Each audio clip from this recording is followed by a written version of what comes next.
민정수석 재직 당시에요. 고위공직자, 청와대 민정수석, 대통령의 페르소나, 분신이면 차명으로 주식을 보유해서는 안 되고 주식 거래를 해서도 안 됩니다. 그런데 조국 전 장관이 본인이 가서 WFM에 아내가 급하게 사야 되니까 2억 얼마 싸게 해준다니까 빨리 돈을 넣었다는 것도 다 알고서 본인이 이체를 해줬다면 조국 전 민정수석 어떻게 되는 겁니까? 그렇죠. 고위공직자법 위반입니까? 말씀하셨던 게 공직자윤리법과 이제 뇌물죄 두세 가지를 검토할 수가 있을 것 같은데요. 그 죄가 성립하기 위해서는 두 가지 전제 조건이 충족이 돼야 될 겁니다. 먼저 조국 전 장관이 이체했던 돈이 주식 매입 대금으로 사용됐다라는 것. 그것은 사실 계좌를 열어보면 간단히 알 수가 있거든요. 간단히 알 수 있다. 조국 전 장관 계좌에서 정경심 씨 계좌로 돈이 이체가 됐었고 그 돈으로 주식을 샀다라고 한다는 시가지 연관성만 있으면 그것은 뭐 이 돈이 주식 매입용이라는 것은 그대로 인정이 될 수가 있을 거고요. 날짜는 지금 같은 날짜로 나왔어요. 예.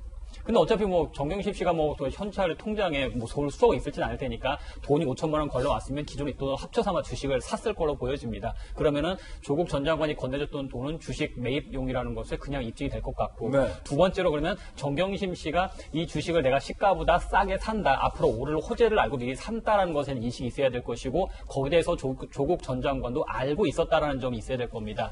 근데 사실 그거는 아까 이제 앞서 김병민 박사님 말씀하셨던 것처럼 만약에 우리가 친구 사이에 내가 지금 사정은 말할 수 없고 급한 일 있으니까 1,000만 원 빌려줘. 2주일 후에 돌려줄게라고 하면은 용돈을 물어보진 않겠죠. 근데 자기 배우자가 5천만 원 지금 급하게 보내줘. 아니 난 민정수석이고 국정을 하는 사람인데 내가 어떻게 보내냐. 급해 무조건 보내줘 하면은 용도를 안 물어볼 사람은 없겠죠.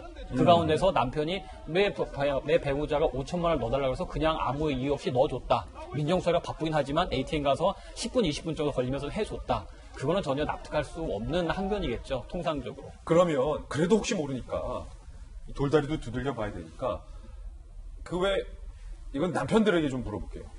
아내가 이유를 묻지 말고 나한테 지금 급하게 돈을 줘 라고 하면 얼마까지 그냥 이유 안 묻고 줄 수 있어요? 저는 1,000단위 넘어가는 금액은 집사람한테 항상 확인을 하고 1,000원? 1,000만 원 넘어가는 돈. 1,000만 원 넘어가면. 근데 솔직히 집사람이 한 뭐 200만 원, 300만 원 정도 내가 가끔 요청을 합니다. 제발 이번엔 이유를 묻지 말고 200만 원 좀 보내줬으면 좋겠어. 평소에 너무 안 주시는 거 아닙니까?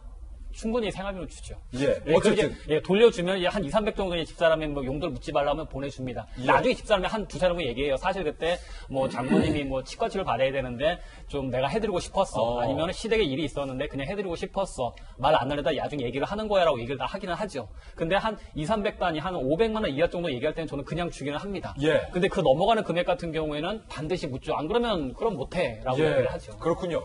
박용진 의원님의 저 사모님도 제가 여러 차례 뵀잖아요. 그 박 의원님께서는 한 얼마 정도를 아내분께서 이유 묻지 말고 입금해줘라고 했을 때 묻지 말고 입금이 가능하세요? 얼마까지? 지금 그분이 이 방송을 보고 계십니다. 그분이 그래서 거짓말을 할 수 없어서 저 되게 쪼잔한 남편입니다. 예. 얼마요? 네, 얼마요? 몇십만 원도 물어봤던 것 같습니다. 조국 전 장관은 저기 변함명 변호사가 변함명이 문제야. 나쁜 사람이거나 되게 좋은 남편이거나 그러네요. 조국 전 장관은 그러면 박용진 의원은 20만 원 줄 때도 물어보는데 아니 20만 원이라 딱 찍지 마세요. 몇십만 원. 네. 조국 전 장관 안 물어봤을까요? 제가 어떻게 합니까? 5천만 원. 좀 크죠. 큰 돈이죠, 사실. 오를 리 없을 것이다. 그러니까 그냥 큰 돈인 건 확실하고요. 그러니까 이거는 조금씩 다른 거예요. 그러니까 저라고 제 아내를 사랑하지 않겠습니까? 변한분 변호사님만 사랑하신 건 아니에요. 그러니까 제 주머니, 제 통장에 돈이 얼마나 있느냐에 따라서 물어보는 강도가 달라지는 거기 때문에 금액을 딱 찍어갖고 부부간의 사랑과 신뢰를 측정할 수는 없습니다. 저 동의해요. 예, 5천만 원이 크다 작다 크죠. 그러나 그걸로 묻느냐 안 묻느냐는 조금 다르죠. 네. 저는 반드시 묻습니다. 장희영 교수님, 그렇다면 조국 전 장관도 합리적으로 물어봤을 거라는 거예요. 그러면 이 말은 정 교수가 만약에 WFM의 주식을 차명으로 구입하는 데 있어서 그것도 시세보다 싸게 뇌물의 의심까지 살 만한 정황을 받고 그 돈에 투자하는데 조국정 교수가 알고 있었다는 얘기가 되는 거잖아요. 상식적으로는 그렇게 해석하는 게 맞죠. 지금 사실은 뭐 남편 아내 관계를 물었습니다만 조국 전 장관이 그 당시 민정수석이었어요. 그냥 일반 부부 관계로 예를 드는 것 자체가 저는 지금 불합리하다는 생각이 들고요. 몇십만 원이 아니라 몇천만 원 금액이 중요한 게 아니라 지금 이런 자리에 있을 때는 예를 들어 이럴 수 있어. 정말 나는 아내를 너무 신뢰하고 모든 경제적인 재테크는 아내가 다 하니까 1억이 아니라 5억을 보내달라고 해도 나는 평소에는 보내줬더라도 지금 현재는 민정수석이었잖아요. 그 당시에는. 그럴 때 보면 몇백만 원 오가는 것도 사실은 가족들에게 다그치고 조심해야 된다. 우린 이러면 안 된다라고 재차 묻는 게 맞죠. 물론 본인들은 이게 차명이기 때문에 우리가 산 게 아니다라고 우길 수 있습니다만 그렇더라도 이 부분에 대해서는